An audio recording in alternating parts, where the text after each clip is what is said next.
Viral di media sosial aksi Kepala Desa, Kades, Bonder, Kecamatan Praia Barat, Lombok Tengah, mandi lumpur di tengah jalan yang rusak. Aksi ini dilakukan sebagai bentuk protes karena lelah tak kunjung ada perbaikan jalan. Aksi ini diketahui dilakukan Kades Bonder, Selamat Riyadi. Selamat Riyadi mengatakan bahwa aksi itu dilakukannya secara refleks dan spontan, karena merasa lelah baik fisik dan pikiran, melihat kondisi infrastruktur yang ada. Diakuinya, perbaikan jalan sudah berulang kali dilakukan menggunakan dana donasi dari warga, anggota dewan, hingga pengguna jalan yang melintas guna membeli material. Namun, perbaikan tak bertahan lama karena tingginya volume kendaraan yang melintas. Baik untuk aktivitas sehari-hari maupun destinasi wisata. Itu murni refleks semenjak perjalanan mungkin karena saya terlalu capek melihat baik itu soal tenaga, pikiran, dan situasi yang tiba-tiba muncul dalam benak saya perlu mandi di sini.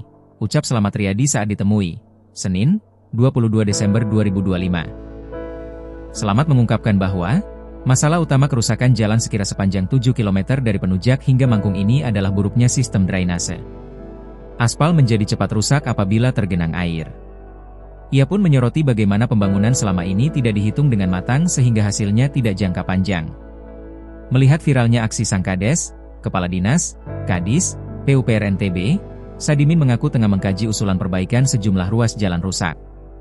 Termasuk di Desa Bonder yang menghubungkan objek wisata yakni Kuta Mandalika dan Selong Belanak. Meski demikian, upaya perbaikan ini menghadapi tantangan besar menyusul adanya pemotongan anggaran pada APBD 2026. Meski begitu, PUPR NTB berkomitmen untuk tetap memperjuangkan perbaikan ini agar bisa masuk dalam program kerja tahun depan. Mudah-mudahan kalau gak ada kendala, bisa. Makanya coba kita usulkan nanti ya, pungkas Sadimin.